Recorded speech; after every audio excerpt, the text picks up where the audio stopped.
A las 3 de la madrugada yo escuché: «Querida, por favor déjame entrar. Estoy exhausto y hambriento». Cuando miré por el ojo de la cerradura, mi rostro se puso blanco, con las manos temblando di un paso hacia atrás, sin poder creer lo que estaba viendo allí.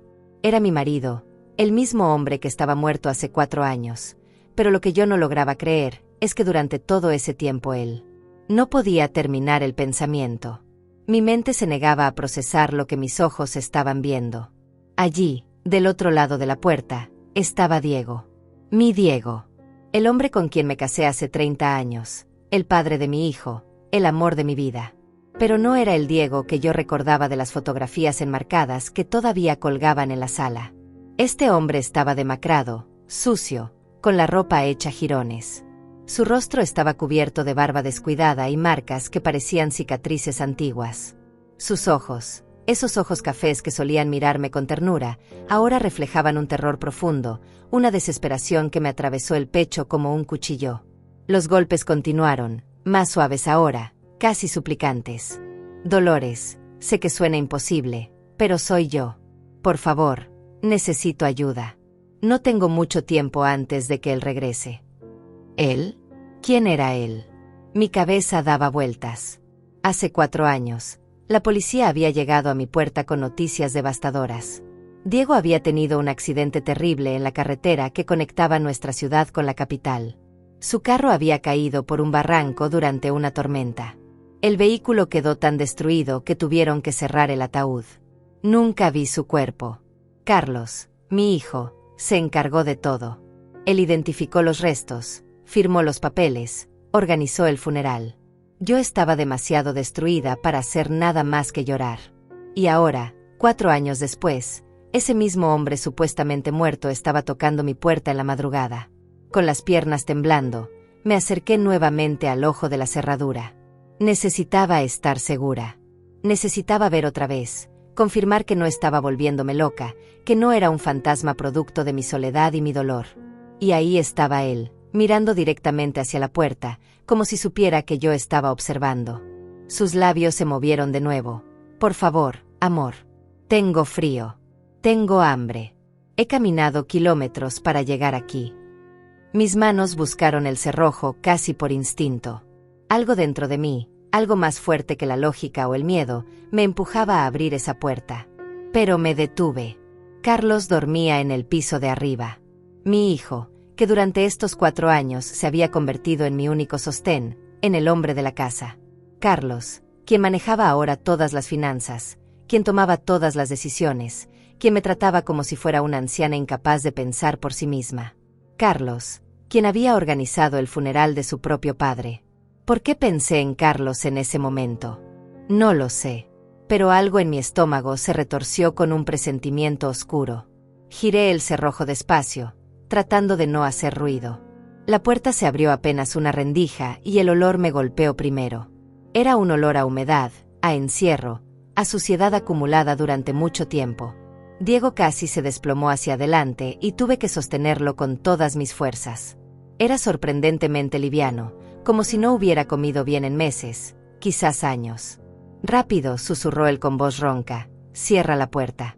No pueden saber que estoy aquí». Lo ayudé a entrar y cerré la puerta con llave, echando todos los cerrojos. Diego se dejó caer en el suelo del recibidor, respirando con dificultad. A la luz tenue de la lámpara del pasillo pude verlo mejor, y lo que vi me horrorizó. Tenía marcas en las muñecas, marcas circulares y profundas que solo podían venir de una cosa, cadenas o esposas. Sus tobillos mostraban las mismas marcas. Había moretones viejos y nuevos por todo su rostro y brazos. Una de sus manos tenía 2 dedos torcidos, como si se hubieran roto y nunca se hubieran curado correctamente. «Dios mío, Diego», susurré, arrodillándome junto a él. «¿Qué te pasó? ¿Dónde has estado?» Él levantó la vista hacia mí y en sus ojos vi algo que nunca olvidaré, vergüenza mezclada con alivio, dolor mezclado con amor. Nunca hubo un accidente, Dolores. Nunca morí. Durante todos estos años, he estado encerrado. Prisionero. ¿Y quién me puso ahí? ¿Quién me ha mantenido allí todo este tiempo?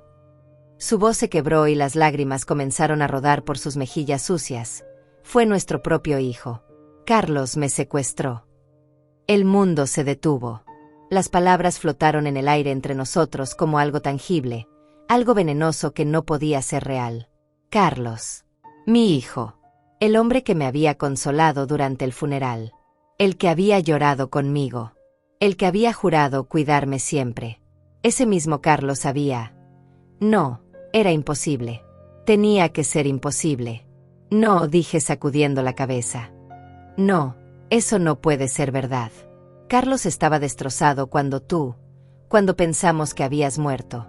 Él te amaba. Diego soltó una risa amarga, seca, sin humor. Carlos nunca me amó. Solo amaba mi dinero.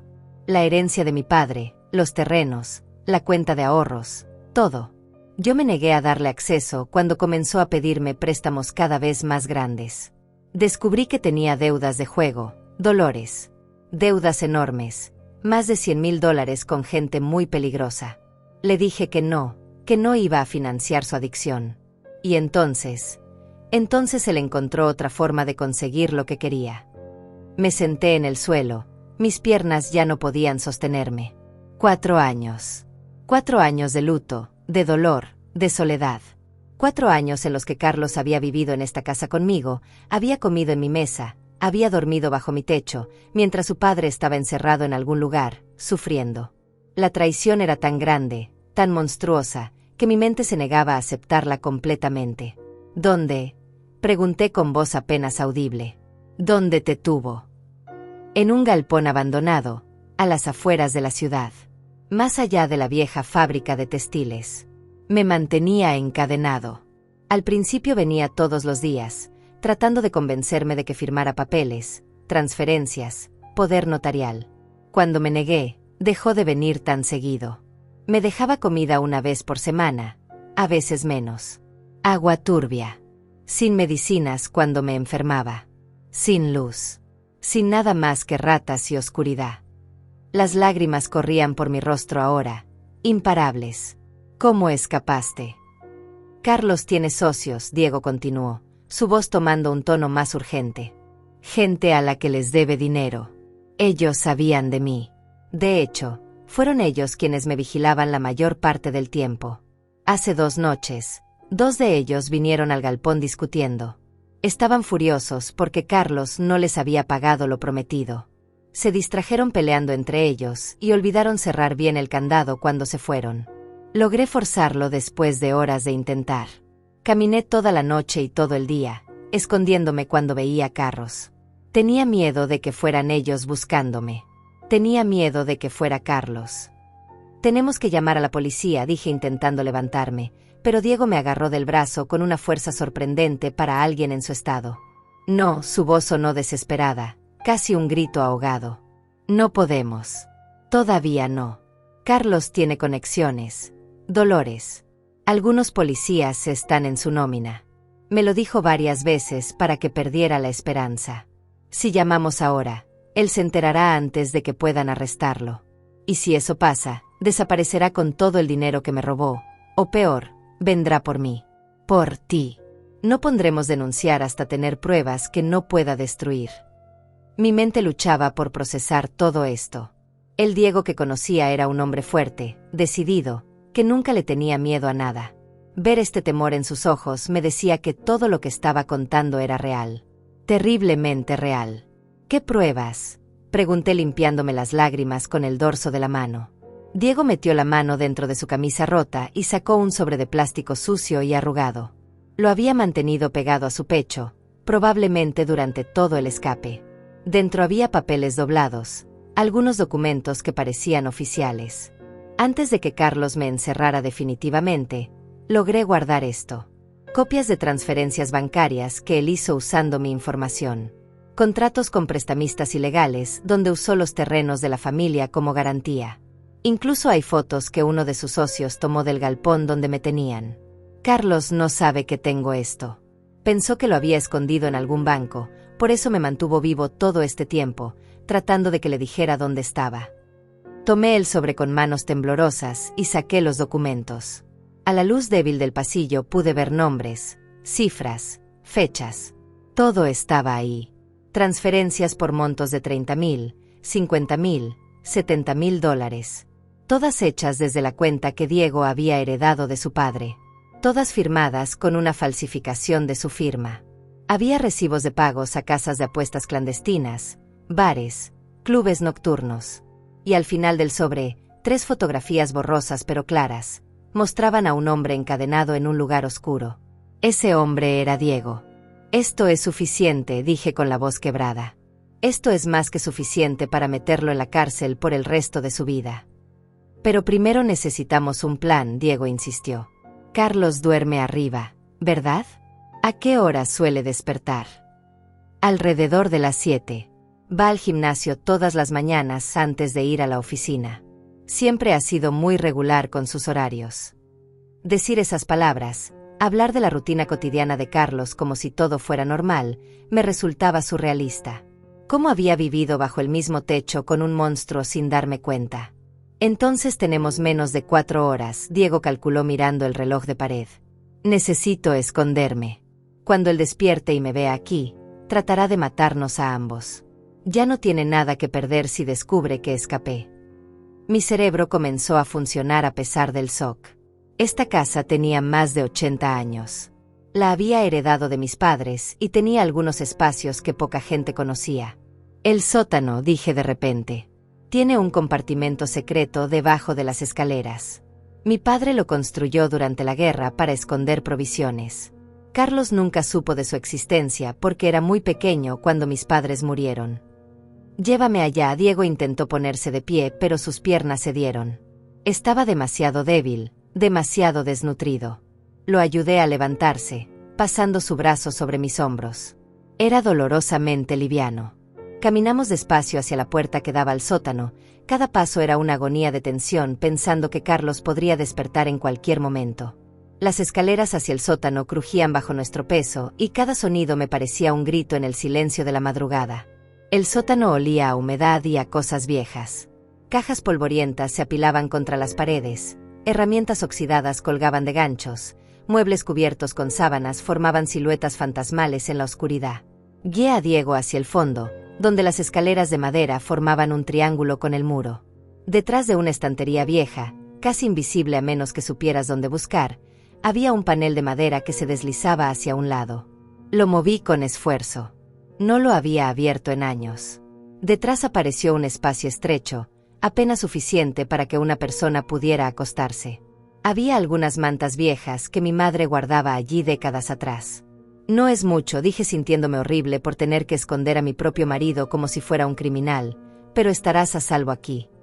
Diego entró con dificultad al compartimento y se acostó sobre las mantas. Incluso en la oscuridad podía ver el alivio en su rostro. Después de 4 años en un galpón inmundo, incluso este espacio reducido debía parecerle un palacio.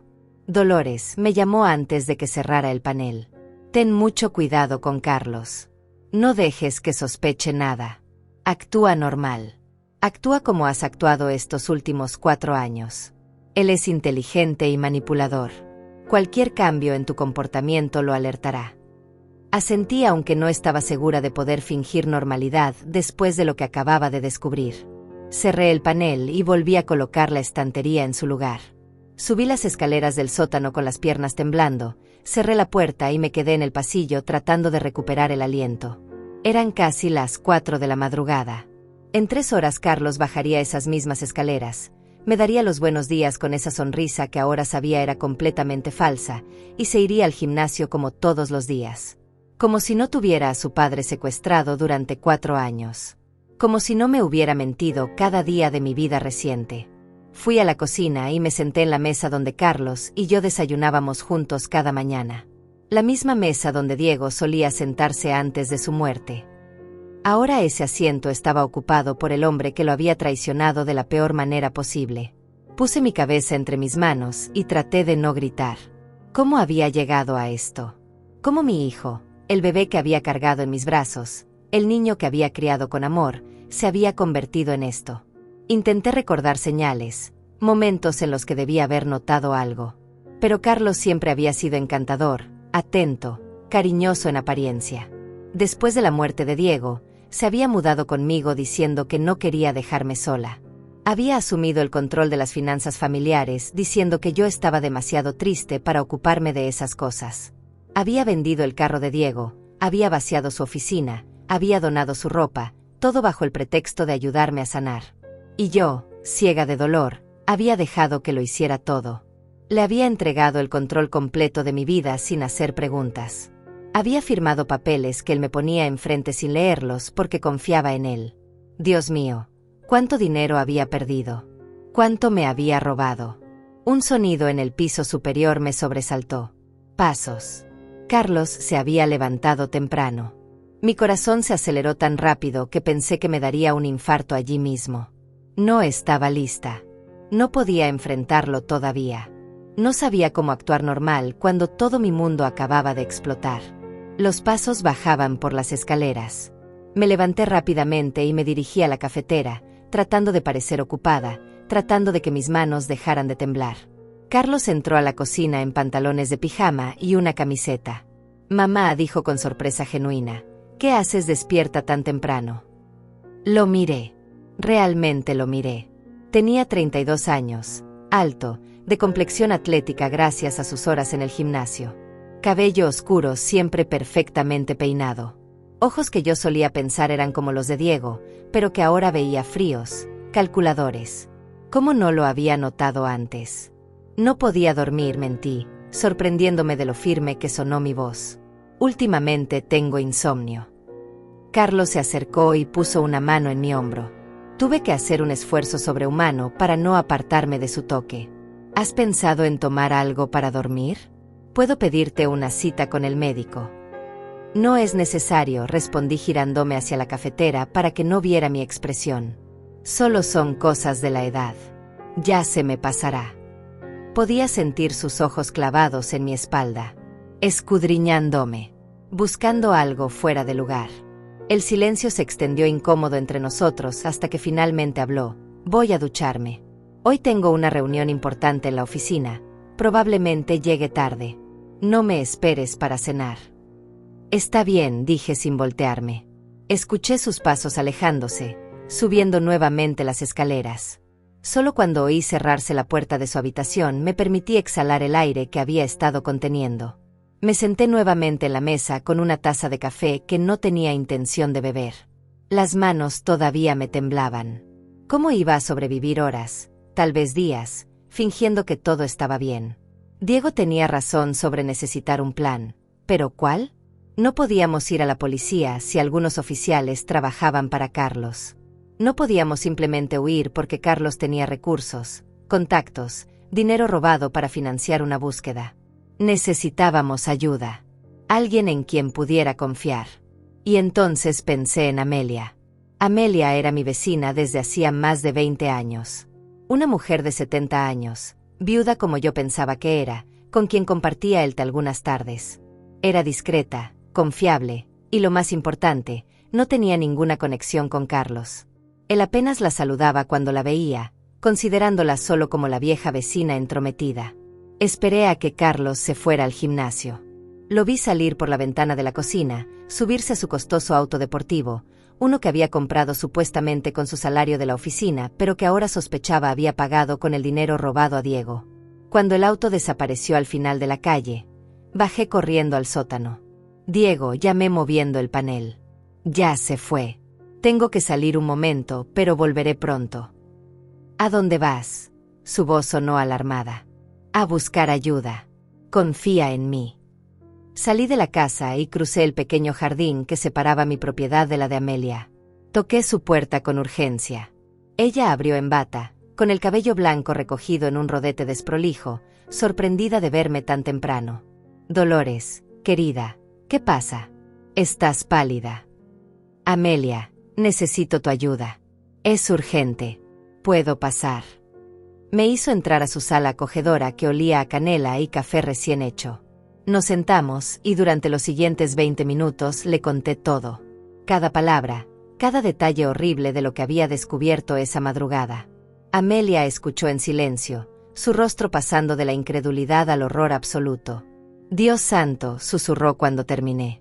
Carlos parecía un muchacho tan correcto. ¿Quién lo hubiera imaginado? Necesito que me ayudes a pensar con claridad, le dije. Diego tiene las pruebas, pero dice que no podemos ir a la policía todavía. Necesitamos un plan que garantice que Carlos no escape. Amelia se quedó pensativa un momento, sus ojos astutos procesando la información. Tengo un sobrino, dijo finalmente. Juan. Es abogado especializado en casos criminales. Trabaja para una firma grande en la capital. Él podría ayudarnos, saber exactamente qué hacer con esas pruebas y a quién acudir en la policía, alguien que no esté comprado por tu hijo. Confías en él completamente. Con mi vida, Amelia aseguró. Es un buen hombre. Honesto. Y odia la corrupción con todas sus fuerzas. Lo llamo ahora mismo. Amelia tomó su teléfono y marcó un número que evidentemente sabía de memoria. La conversación fue breve pero intensa. Le explicó la situación en términos generales, sin dar demasiados detalles por teléfono. Cuando colgó, me miró con determinación. Juan viene para acá en 2 horas. Dice que esto es extremadamente serio y que debemos documentar todo antes de hacer cualquier movimiento. También mencionó algo sobre instalar cámaras ocultas. Cámaras. Para grabar una confesión, Amelia explicó. Dice que con las pruebas documentales que Diego tiene más una confesión grabada, el caso sería irrefutable. Ningún juez podría ignorarlo, ningún policía corrupto podría hacer desaparecer las evidencias. La idea era brillante pero aterradora. ¿Cómo íbamos a lograr que Carlos confesara? ¿Y si se ponía violento? Pero no teníamos muchas opciones. Era esto o vivir escondiéndonos por el resto de nuestras vidas. Volví a casa antes de que Carlos regresara del gimnasio. Bajé al sótano y le conté a Diego sobre Amelia y su sobrino el abogado. Por primera vez desde que había aparecido en mi puerta, vi un destello de esperanza en sus ojos. Una confesión grabada, repitió. Sí, eso podría funcionar. Pero tendrá que ser natural. Carlos es astuto. Si sospecha que lo están grabando, no dirá nada incriminatorio. ¿Cómo lo hacemos hablar entonces? Diego pensó un momento. Tendrá que creer que me tiene acorralado, que no hay testigos, que no hay salida para mí. Solo entonces se sentirá lo suficientemente seguro para alardear de lo que hizo. Carlos siempre fue arrogante. Cuando cree que ha ganado, no puede evitar regodearse en su victoria. Las siguientes horas fueron una tortura de espera. Juan llegó alrededor de las 10 de la mañana. Era un hombre de unos 40 años, de aspecto serio, con un maletín profesional y una expresión que inspiraba confianza. Amelia lo trajo a mi casa por la puerta trasera para que ningún vecino lo viera entrar por el frente. En el sótano, Juan conoció a Diego. Su expresión profesional se quebró momentáneamente al ver el estado físico de mi marido, las marcas de las cadenas, las heridas mal curadas. Pero rápidamente recuperó la compostura y comenzó a revisar los documentos que Diego había guardado. Esto es oro puro, dijo después de examinar cada papel. Transferencias fraudulentas, contratos ilegales, todo está aquí. Pero tienen razón en ser cautelosos. He visto casos donde evidencia sólida desaparece misteriosamente. Necesitamos asegurarnos de que esto llegue a las manos correctas y de que haya tantas copias que sea imposible destruirlas todas. Sacó de su maletín una pequeña cámara, no más grande que un botón. Esto se puede esconder en cualquier lugar. Graba video y audio en alta definición. Se activa por movimiento y transmite directamente a una nube segura. Incluso si la destruyen, la grabación ya estará guardada en servidores fuera del país. ¿Dónde la ponemos?, pregunté. Juan estudió la sala principal de mi casa. Aquí, señaló un estante con libros y adornos. Entre estos marcos de fotos. Tendrá un ángulo perfecto de toda la sala. Ahora, lo difícil será crear la situación donde Carlos confiese. Déjamelo a mí, Diego dijo desde el sótano donde todavía estaba acostado. Conozco a mi hijo. Sé exactamente qué botones presionar para que pierda el control y suelte la verdad. Juan instaló la cámara con precisión profesional. Era completamente invisible a menos que supieras exactamente dónde buscar. Luego sacó su laptop y nos mostró cómo podíamos ver la transmisión en vivo desde cualquier dispositivo. Yo estaré monitoreando desde mi oficina, explicó. En el momento que tengamos la confesión completa, alertaré a un fiscal que conozco personalmente. Él no está en la nómina de nadie y tiene el poder para ordenar arrestos inmediatos. ¿Y si Carlos intenta lastimar a mi madre cuando descubra la verdad? Diego preguntó con preocupación genuina. Estaré monitoreando en tiempo real, Juan aseguró. Tendré una unidad policial de confianza en espera a 2 cuadras de aquí. Al primer signo de violencia física, entrarán de inmediato. Pero necesito que entiendas, Dolores, que habrá un momento de peligro real. Carlos no es un hombre estable si ha sido capaz de hacer lo que hizo. Cuando se sienta acorralado, podría reaccionar de forma impredecible. Lo sé, respondí con más valentía de la que realmente sentía. Pero después de 4 años viviendo una mentira, después de llorar a un hombre que estaba vivo y sufriendo, ya no le tengo miedo a mi hijo. Le tengo asco. Amelia apretó mi mano con solidaridad. Juan nos dejó sus números de contacto, verificó una vez más que la cámara funcionara perfectamente, y se fue con copias digitales de todos los documentos de Diego. Prometió que tendría todo listo para esa misma noche. El plan era simple pero arriesgado. Cuando Carlos llegara del trabajo, Diego se revelaría. La confrontación sería inevitable y, con suerte, Carlos confesaría creyendo que no había testigos ni pruebas en su contra. Lo que no sabría es que cada palabra estaría siendo grabada y transmitida. Pasé el resto del día en un estado de ansiedad extrema. Bajaba al sótano cada hora para llevarle comida y agua a Diego. Lo veía comer con desesperación, como si cada bocado fuera un regalo después de años de hambre. Me contó más detalles de su cautiverio que me rompían el corazón. Los días sin comida, el frío de las noches, las ratas que lo mordían mientras dormía, la oscuridad absoluta que casi lo volvió loco. Hubo momentos en que deseé morir, confesó con lágrimas en los ojos. Momentos en que pensé que sería más fácil dejar de luchar. Pero entonces pensaba en ti, Dolores. En que Carlos te estaría mintiendo, manipulando. No podía dejarte sola con él sin saber la verdad. Lo abracé con cuidado de no lastimarle sus heridas. Todo va a terminar hoy. Esta noche recuperaremos nuestras vidas. A las 6 de la tarde mi teléfono sonó. Era un mensaje de Carlos, saliendo de la oficina. Llego en 30 minutos. Cada músculo de mi cuerpo se tensó. Era hora. Ayudé a Diego a subir del sótano. Todavía estaba débil, pero la comida del día le había dado algo de fuerza. Lo senté en el sofá de la sala, justo en el ángulo de visión de la cámara oculta. Yo me quedé de pie junto a la ventana, esperando ver las luces del auto de Carlos. ¿Estás seguro de esto?, le pregunté por última vez. Más seguro que nunca, respondió Diego.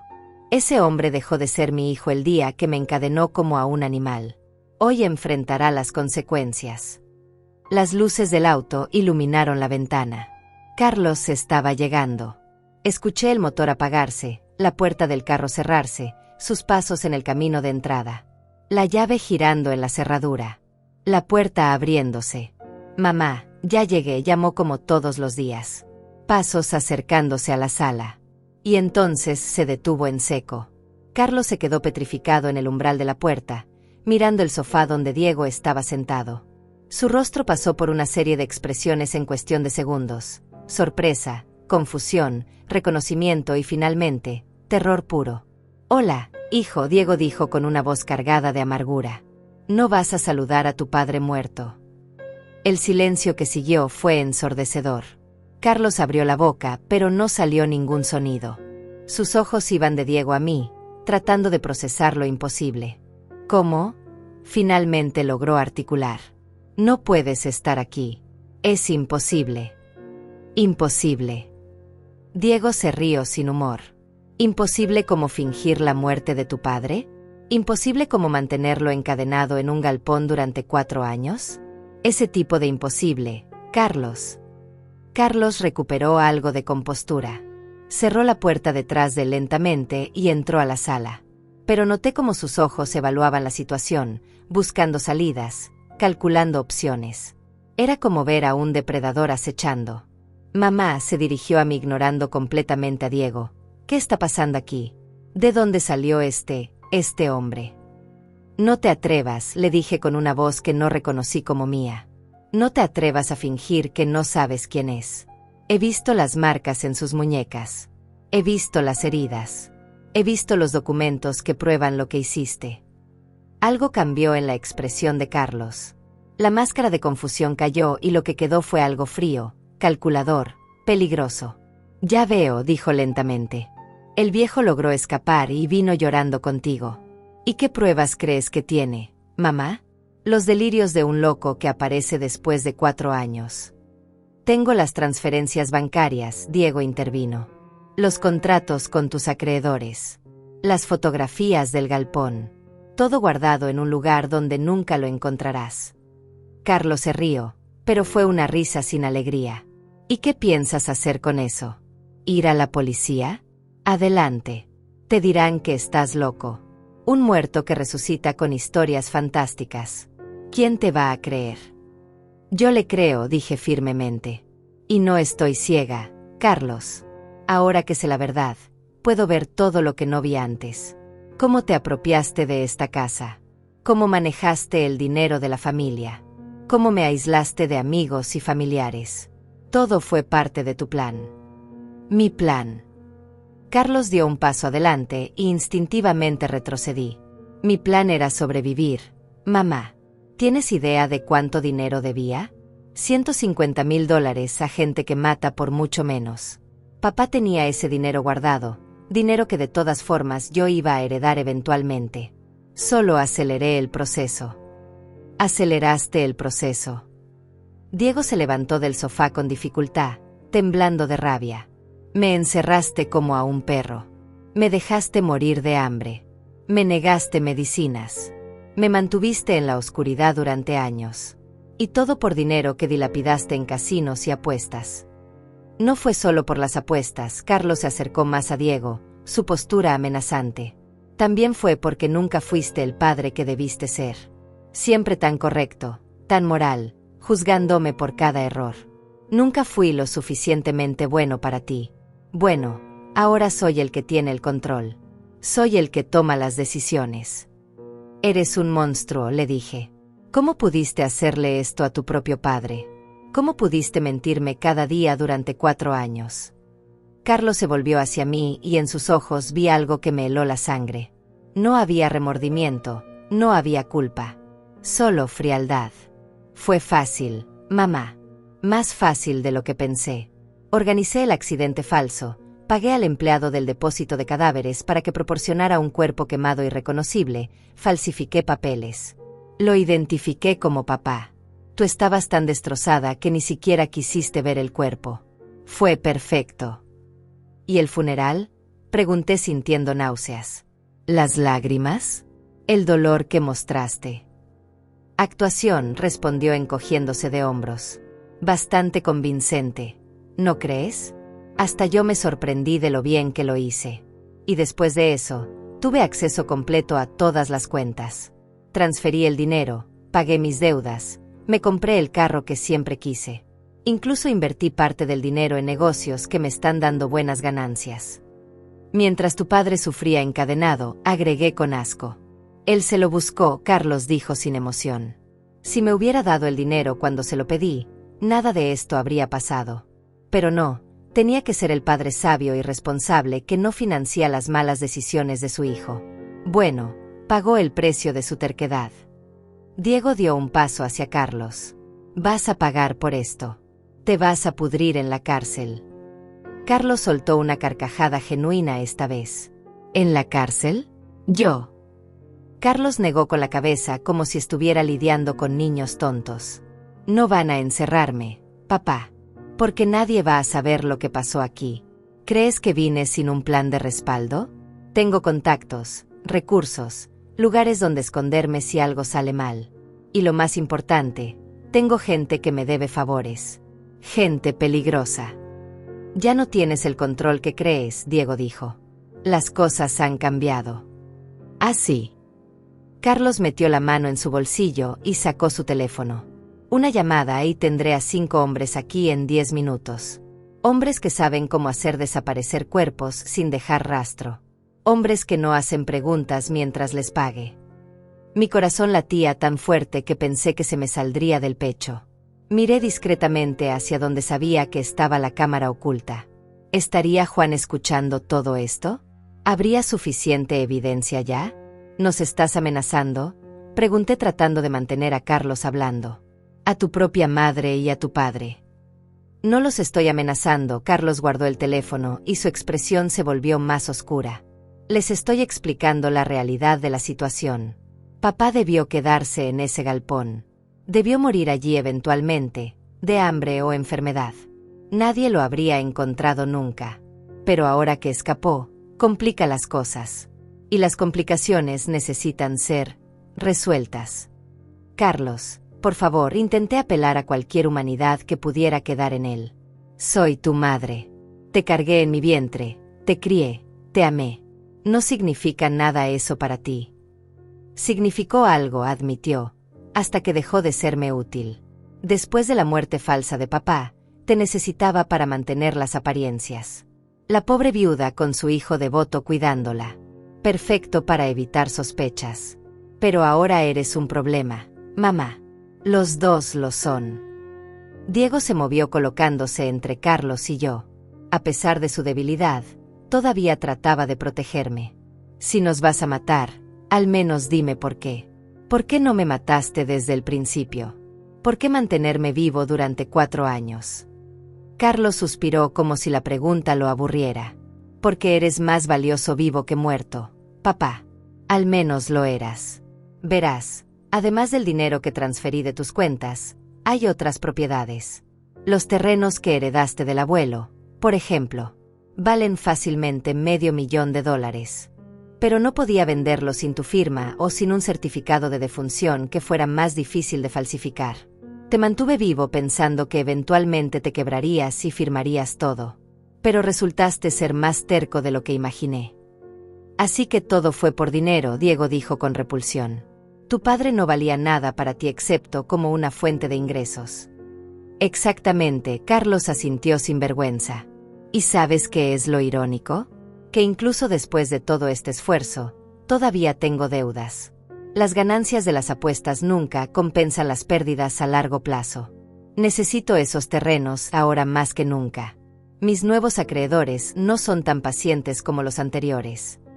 Por eso tus hombres casi me matan cuando escapé. Diego conectó las piezas. No eran tus socios. Eran cobradores que te buscaban a ti. Muy astuto, Carlos aplaudió con sarcasmo. Sí, la situación se me salió un poco de control.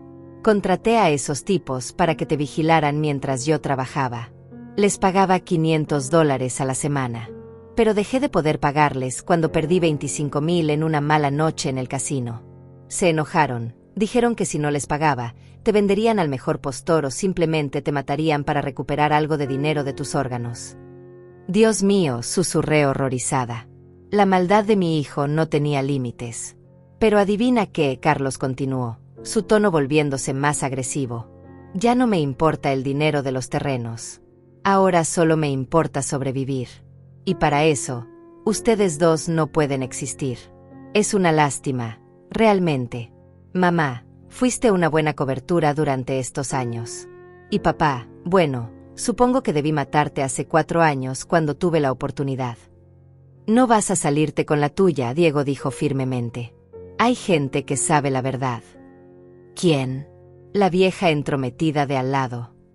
Carlos se rió. A Amelia nadie le cree nada. Es conocida por inventar chismes del vecindario. Y aunque hablara, ¿qué puede probar? Mi teléfono vibró en mi bolsillo. Lo ignoré, pero Carlos lo notó.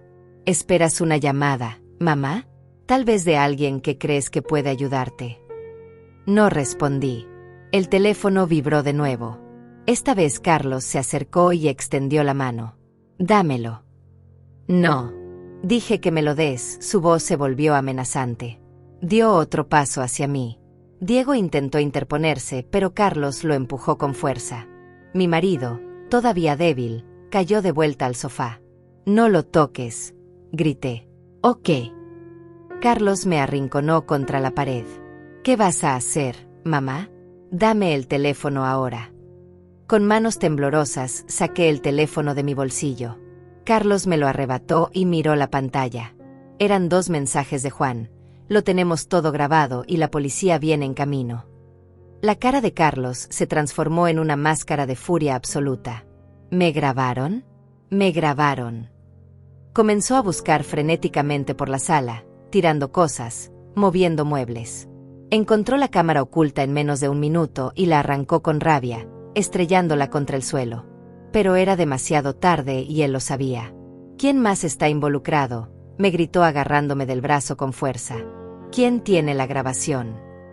Suéltala. Diego intentó levantarse de nuevo. Cállate. Carlos lo señaló con el dedo. Tú causaste todo esto. Si te hubieras quedado muerto como debías, nada de esto estaría pasando. De repente escuchamos sirenas a la distancia. Carlos se tensó como un animal acorralado. Sus ojos se movieron salvajemente buscando una salida. Corrió hacia la ventana y vio las luces policiales acercándose por la calle. No, murmuraba para sí mismo. Sacó su teléfono y marcó rápidamente. Alejandro, necesito que vengas ahora. Tengo un problema grande. Trae el carro y... ¿Qué? ¿Qué quieres decir con que no puedes? Te pago bien para que... No me cuelgues. No me cuelgues. Pero era evidente que quien fuera que había llamado le había colgado. Carlos intentó otro número. Y otro más. Nadie le respondía. Las ratas abandonaban el barco que se hundía. Las sirenas estaban cada vez más cerca. Carlos entró en pánico real. Miró a Diego, luego a mí, calculando opciones. Y entonces hizo algo que me heló la sangre. Sacó un cuchillo de cocina de su cinturón. No lo había visto tomarlo, pero debió haberlo agarrado antes de entrar a la sala. Si voy a caer, no voy a caer solo, dijo acercándose a mí con el cuchillo. Tú vienes conmigo, mamá. Eres mi boleto de salida. Carlos. No, Diego se puso de pie con dificultad. Déjala en paz. Si quieres un rehén, tómame a mí. Soy el que arruinó tus planes. Tú no me sirves. Carlos mantuvo el cuchillo apuntando hacia mí. Eres viejo, débil, herido. La policía no negociará por ti. Pero por una anciana inocente, la pobre madre manipulada por su esposo loco, ellos negociarán. Los golpes en la puerta principal fueron fuertes y autoritarios. Policía. Abran la puerta. Carlos me agarró del brazo y me jaló hacia él, colocando el cuchillo cerca de mi cuello. Podía sentir el metal frío contra mi piel. No van a disparar si estás en medio, me susurró al oído. Vas a decirles que me dejen salir o te mato aquí mismo. Las lágrimas corrían por mi rostro, pero no de miedo, sino de rabia. Rabia por todo lo que este hombre, mi propio hijo, nos había hecho. Rabia por los 4 años robados. Rabia por el dolor innecesario. Y en ese momento de rabia, algo dentro de mí se rompió. No voy a ayudarte, le dije con una firmeza que me sorprendió incluso a mí misma. Puedes matarme aquí mismo si quieres, pero no voy a ser tu escudo. Ya no tengo miedo de ti, Carlos. Ya no eres mi hijo. Eres un extraño, un criminal, un monstruo. Carlos apretó más el cuchillo contra mi cuello. Sentí un ardor agudo y supe que me había cortado superficialmente. No me provoques, vieja. Todavía puedo hacer esto mucho más doloroso. Los golpes en la puerta se intensificaron. Tienen 10 segundos para abrir o derribamos la puerta. Sabemos que están ahí dentro. Diego, Carlos gritó sin soltar su agarre sobre mí. Abre esa puerta y diles que tu esposa morirá si no me dejan salir con el carro. Diles que quiero las calles despejadas hasta la autopista. Diego me miró con ojos llenos de angustia. Podía ver el conflicto en su rostro, el deseo de protegerme contra la certeza de que ceder ante Carlos solo prolongaría el sufrimiento. Hazlo, Carlos insistió presionando el cuchillo. Sentí más sangre correr por mi cuello. Hazlo ahora o la mato delante de ti. Está bien, Diego levantó las manos en señal de rendición. Está bien, lo haré. Solo no le hagas daño. Diego caminó lentamente hacia la puerta principal. Cada paso parecía causarle dolor, tanto físico como emocional. Escuché el cerrojo abrirse, la puerta crujir. Voces fuertes del otro lado. Mi esposa está siendo tomada como rehén, Diego dijo con voz temblorosa. Él tiene un cuchillo en su garganta. Dice que la matará si no lo dejan escapar. Hubo un momento de silencio del otro lado, seguido de murmullos de consulta. Luego una voz masculina, calmada pero autoritaria, respondió: Señor, soy el capitán Alejandro Méndez. Necesito hablar con la persona que está dentro. Puede pasar el teléfono. No hay teléfono, Carlos gritó desde la sala. Y no hay negociación. O me dejan salir o ella muere. Es así de simple. Nadie tiene que morir hoy, el capitán respondió. Pero necesitamos establecer comunicación. Tengo un teléfono aquí que puedo pasarles. No necesito tu teléfono, Carlos empezó a arrastrarme hacia la puerta, manteniéndome delante de él como escudo. Necesito que despejen el área y me dejen conducir. Cuando esté a salvo, la soltaré. Llegamos al umbral de la puerta. Pude ver el exterior por primera vez. Había al menos 6 patrullas con las luces encendidas. Oficiales parapetados detrás de sus vehículos con armas desenfundadas. Vecinos asomándose desde ventanas y puertas. Y allí, junto a una de las patrullas, estaba Juan con su maletín, hablando urgentemente con un hombre mayor en traje que asumí era el fiscal que había mencionado. Veo que trajeron refuerzos, Carlos dijo con sarcasmo. No importa. La vieja sigue siendo mi boleto. El capitán Méndez dio un paso al frente, sus manos visibles y vacías. Era un hombre de unos 50 años, cabello entrecano, rostro curtido por años de servicio. Señor Carlos, sé quién es usted. Sé lo que hizo. También sé que está asustado y desesperado. Pero tomar a su madre como rehén solo empeorará las cosas. Empeorar. Carlos soltó una risa histérica. ¿Cómo pueden empeorar más? Ya me van a encerrar de por vida. Al menos puedo intentar salir de aquí. Tiene razón en una cosa, Juan intervino acercándose junto al capitán. Las acusaciones en su contra son graves. Secuestro, fraude, falsificación de documentos, intento de asesinato. Pero si lastima a su madre, añadirá homicidio a esa lista. Y créame, hay una gran diferencia entre cadena perpetua con posibilidad de libertad condicional y cadena perpetua sin ninguna posibilidad de salir jamás. ¿Quién diablos eres tú? Carlos me sacudió violentamente. Soy el abogado que tiene todas las pruebas de sus crímenes, Juan respondió calmadamente. Las transferencias bancarias, los contratos con agiotas, las fotografías del galpón donde mantuvo a su padre. Y ahora también tengo la grabación de su confesión completa. Todo está respaldado en servidores seguros. Destruir la cámara no sirvió de nada. Carlos maldijo en voz baja. Podía sentir su cuerpo temblando contra el mío, no de miedo sino de furia contenida. Entonces no tengo nada que perder, ¿verdad? Si voy a pasar el resto de mi vida en prisión, al menos me llevaré a alguien conmigo. Carlos, por favor, la voz de Diego sonó rota. Es tu madre, la mujer que te dio la vida. ¿De verdad puedes hacerle daño? La mujer que me dio la vida. Carlos escupió con veneno. La mujer que siempre estuvo del lado de papá. La que nunca me defendió cuando él me criticaba. La que me hizo sentir que nunca era suficiente. Ella es tan culpable como el de convertirme en lo que soy. Sus palabras me dolieron más que el cuchillo en mi garganta. ¿Realmente creía eso? ¿Realmente había torcido su propia historia para justificar lo injustificable?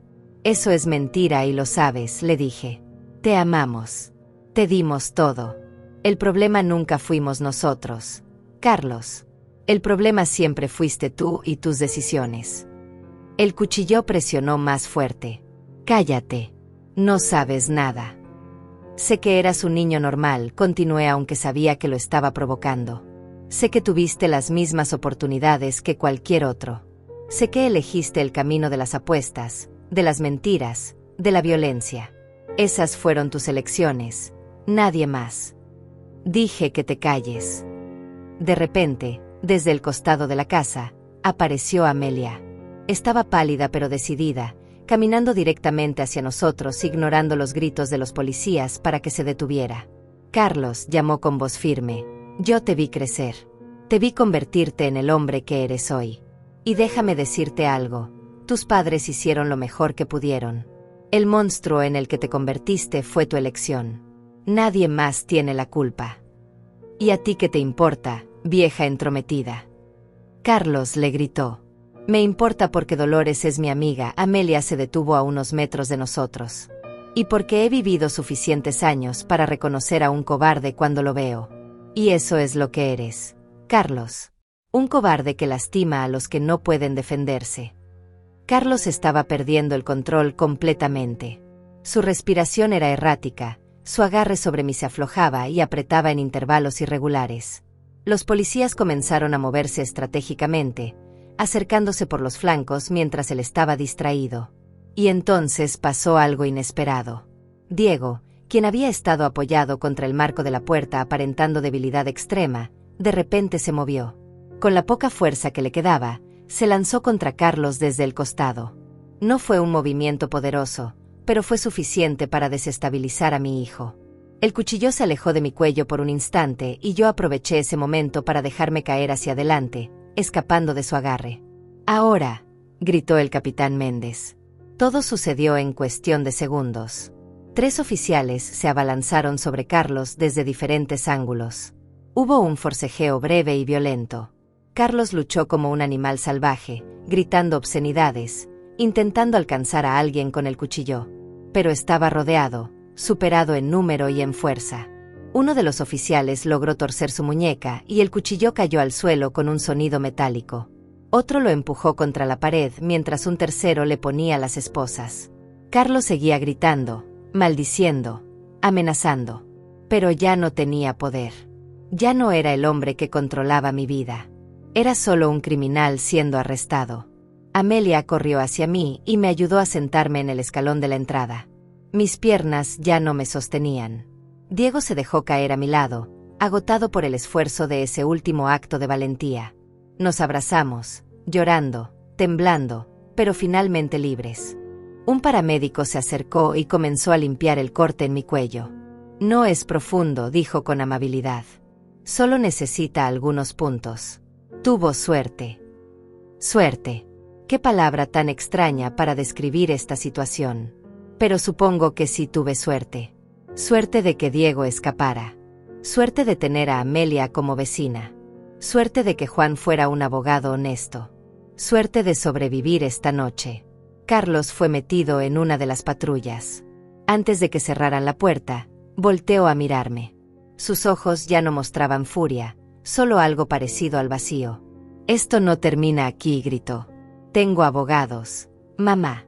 Voy a salir y cuando lo haga». El oficial cerró la puerta cortando sus amenazas. El carro arrancó llevándoselo, las luces rojas y azules desapareciendo en la distancia. Y con él, se fue el peso de 4 años de mentiras. Juan se acercó con una manta térmica que uno de los paramédicos le había dado. Me la puso sobre los hombros con cuidado. Todo terminó, Dolores. La grabación es clara. La confesión es completa. No hay juez ni abogado que pueda sacarlo de esto. ¿Y las propiedades?, Diego preguntó con voz débil. «El dinero que robó». «Eso tomará tiempo», Juan admitió.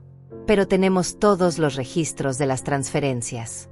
Podremos rastrear cada peso y comenzar el proceso de recuperación. No será rápido, pero eventualmente recuperarán lo que legalmente les pertenece». El fiscal que había estado observando desde una distancia prudente se acercó también.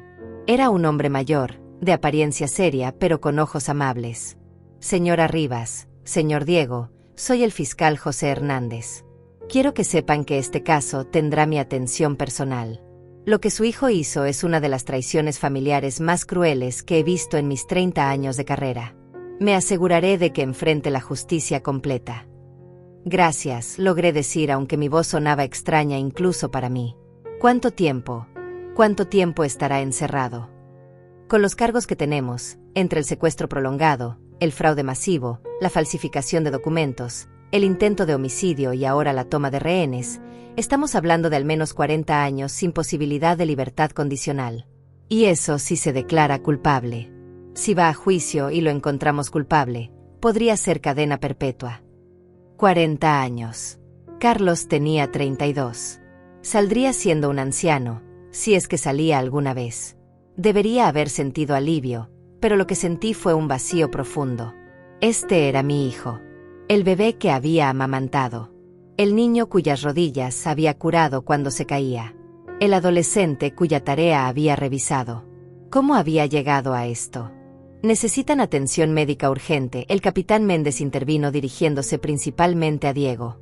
«Señor, usted ha estado cautivo durante 4 años. Necesita ser examinado en un hospital, tratamiento para desnutrición, evaluación de todas esas heridas. Y usted también, señora Rivas. El trauma físico y emocional de esta noche no es algo que se supere sin ayuda profesional. Tiene razón, Juana asintió. Ya llamé a una ambulancia. Debería estar llegando en cualquier momento. Como si lo hubiera conjurado, escuchamos la sirena de una ambulancia acercándose. Los paramédicos bajaron rápidamente con una camilla. Querían que Diego fuera en ella, pero él se rehusó. «Puedo caminar», insistió con orgullo, aunque claramente cada paso le costaba. Amelia nos acompañó a la ambulancia. «Voy con ustedes», declaró en un tono que no admitía discusión. «No los voy a dejar solos ahora». Durante el trayecto al hospital, sostuve la mano de Diego. 4 años. 4 años sin sostener esta mano, sin ver esos ojos, sin escuchar esa voz. 4 años de creer que estaba muerto mientras sufría de maneras que apenas podía imaginar. El tiempo perdido nunca volvería, pero al menos teníamos un futuro ahora. En el hospital, nos separaron. A Diego lo llevaron directo a cuidados intensivos. Los doctores dijeron que su condición era crítica. Desnutrición severa, deshidratación, múltiples fracturas viejas que nunca sanaron correctamente, infecciones en varias heridas y posible daño en órganos internos. Necesitarían días, quizás semanas, para evaluar completamente el daño. A mí me atendieron en emergencias. El corte en el cuello requirió 7 puntos. También me hicieron un chequeo completo y un psicólogo del hospital habló conmigo durante casi 1 hora. Me diagnosticó con trauma agudo y me recetó medicamentos para ayudarme a dormir. Como si las pastillas pudieran borrar las imágenes de mi hijo con un cuchillo en mi garganta. Amelia se quedó en la sala de espera toda la noche, rehusando irse a casa. Juan también permaneció, trabajando en su laptop, preparando documentos legales, organizando evidencias. A las 4 de la madrugada, un doctor salió a hablar con nosotros sobre la condición de Diego. «Es estable por ahora», explicó con cautela profesional. «Pero el daño físico es extenso. Tiene que entender, señora Rivas, que 4 años de cautiverio en esas condiciones dejan marcas permanentes. Su esposo necesitará meses de rehabilitación física, terapia para recuperar masa muscular, tratamiento dental extenso, posiblemente cirugías para corregir las fracturas mal curadas. Y eso es solo lo físico. ¿Y lo mental?», pregunté aunque temía la respuesta. El trauma psicológico de una experiencia así es profundo, el doctor eligió sus palabras cuidadosamente. Habrá pesadillas, ansiedad, posiblemente síntomas de estrés postraumático. Recomiendo fuertemente terapia psicológica intensiva. Y usted también debería considerar terapia, tanto individual como de pareja. Ambos han pasado por algo extraordinariamente traumático. Asentí procesando toda la información. No sería fácil. Nada de esto sería fácil. Pero estábamos vivos. Estábamos juntos. Y Carlos estaba donde debía estar. «¿Puedo verlo?», pregunté. «Solo por unos minutos. Está sedado y necesita descanso, pero sí, puede pasar». Me llevaron a través de pasillos blancos y estériles hasta la unidad de cuidados intensivos. Diego estaba en una habitación privada, conectado a múltiples monitores y sueros intravenosos. Se veía tan frágil en esa cama de hospital, tan diferente al hombre fuerte que recordaba de hace 4 años. Pero estaba vivo. Eso era lo único que importaba. Me senté en la silla junto a su cama y tomé su mano con cuidado de no desconectar ninguna de las líneas intravenosas. Sus ojos se abrieron lentamente, todavía nublados por los sedantes. «Dolores», susurró. «¿Estás bien?». Incluso después de todo lo que había sufrido, su primera preocupación era por mí. Las lágrimas corrieron por mi rostro nuevamente. «Estoy bien. Tú eres el que me tiene preocupada». «Los doctores dicen que voy a vivir», intentó sonreír, pero la expresión se convirtió en una mueca de dolor. «Aunque tomará tiempo volver a ser el hombre que era». «No me importa cuánto tiempo tome», le dije apretando su mano suavemente. «Tenemos tiempo ahora.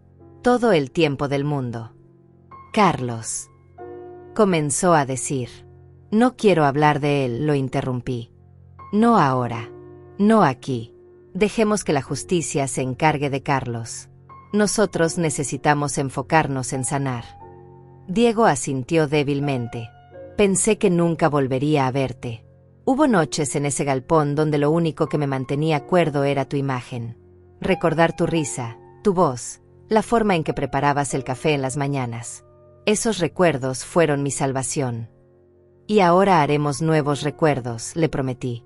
Mejores que los viejos.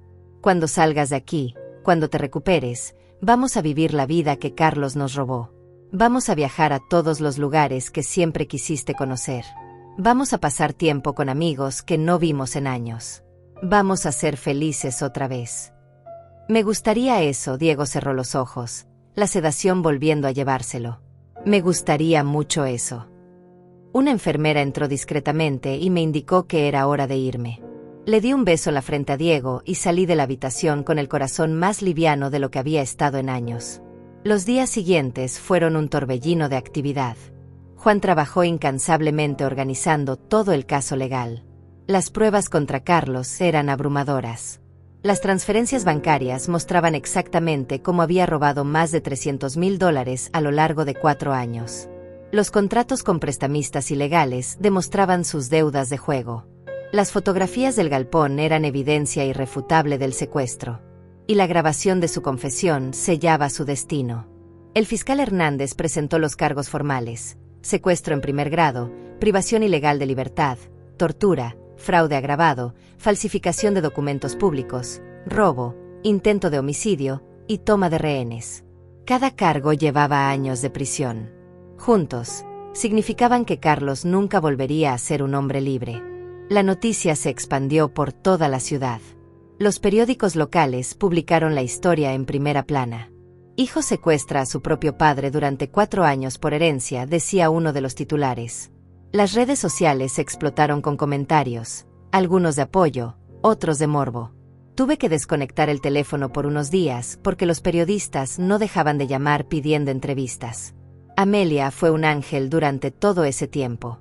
Se encargó de mi casa mientras yo pasaba días enteros en el hospital con Diego. Preparaba comida y me la llevaba porque sabía que yo no estaba comiendo. Hablaba conmigo en las noches largas cuando las pesadillas no me dejaban dormir. Se convirtió no solo en mi vecina sino en mi hermana, en la familia que necesitaba cuando la mía propia me había traicionado. Diego mejoró lentamente. Los doctores estaban asombrados de su fuerza de voluntad. Después de 2 semanas, lo trasladaron de cuidados intensivos a una habitación regular.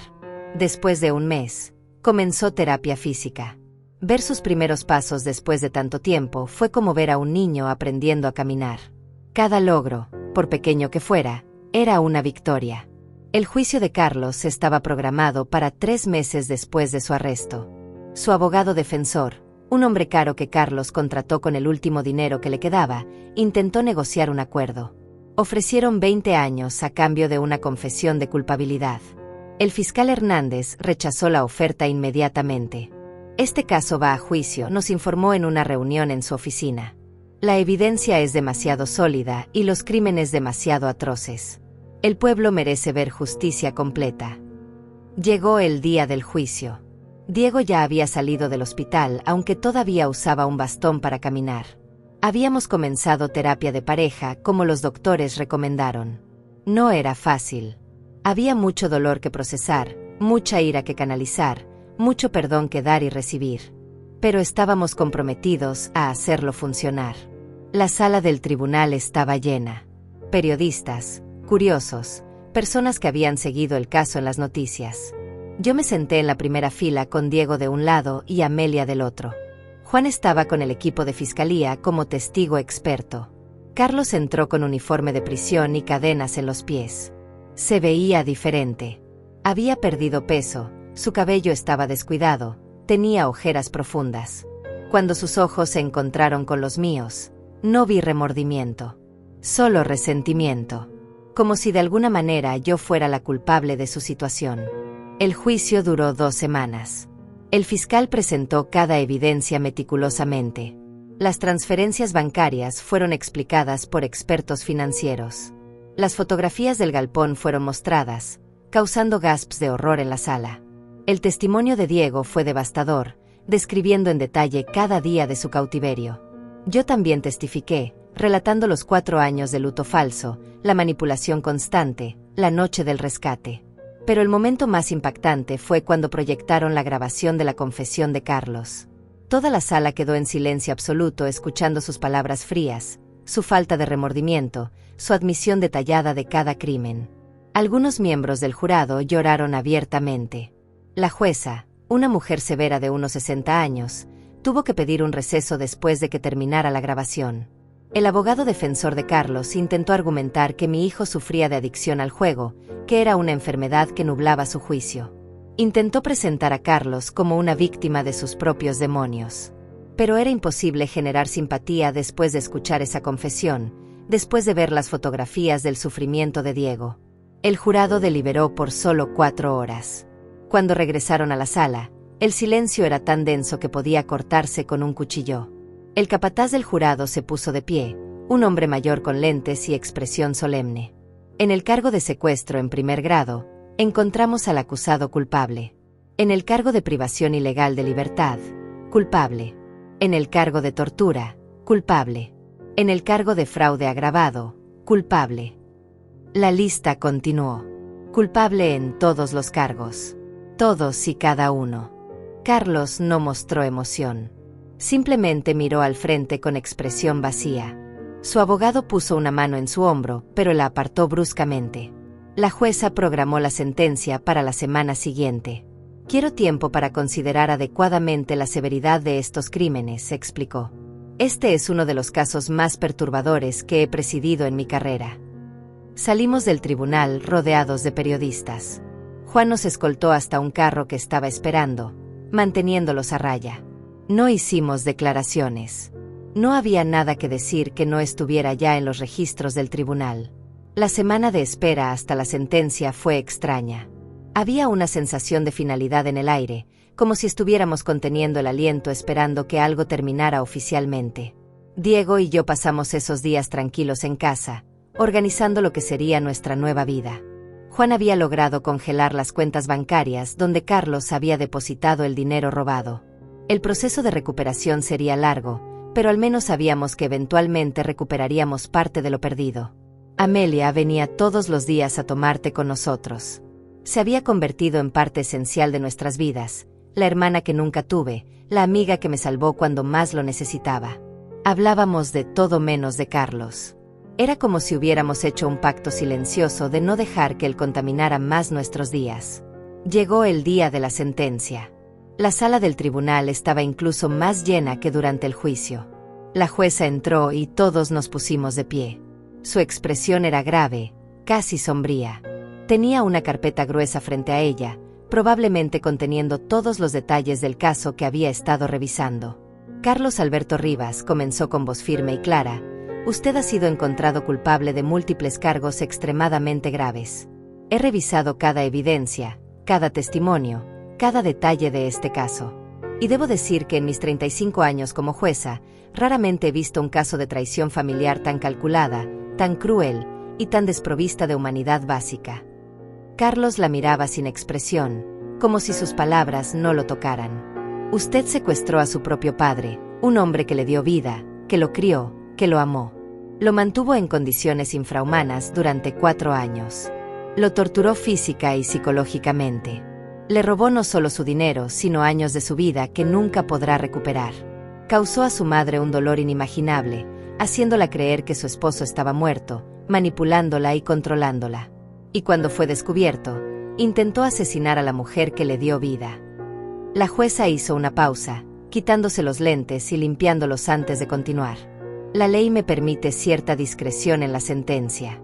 He considerado todos los factores atenuantes que su defensa ha presentado. Su adicción al juego, su juventud relativa, su falta de antecedentes penales previos. Pero ninguno de esos factores puede excusar o minimizar la magnitud de lo que hizo. Miré a Diego. Él estaba sentado rígido, con los nudillos blancos de apretar el bastón que ahora necesitaba para caminar. Tomé su mano libre y la apreté. Por el cargo de secuestro en primer grado, la jueza continuó: lo sentencio a 25 años de prisión. Por privación ilegal de libertad, 15 años. Por tortura, 20 años. Por fraude agravado, 10 años. Por falsificación de documentos, 5 años. Por intento de homicidio, 20 años. Por toma de rehenes, 15 años. Hizo otra pausa dejando que las cifras se asentaran en la sala. Estas sentencias serán cumplidas consecutivamente, no concurrentemente. Eso significa un total de 110 años de prisión sin posibilidad de libertad condicional durante los primeros 50 años. Un murmullo recorrió la sala. 110 años. Carlos tenía 32. Moriría en prisión. No había otra posibilidad.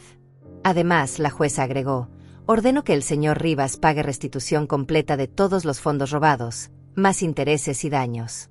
También ordeno que se le prohíba permanentemente cualquier contacto con las víctimas o sus familias, incluso a través de terceros. Carlos finalmente reaccionó. Se puso de pie bruscamente, haciendo que su abogado intentara jalarlo hacia abajo. «Esto es injusto», gritó. 110 años por proteger mis propios intereses. Mi padre era un obstáculo. Mi madre era una carga. Hice lo que tenía que hacer. Orden. La jueza golpeó el martillo con fuerza. Señor Rivas, siéntese o será removido de esta sala.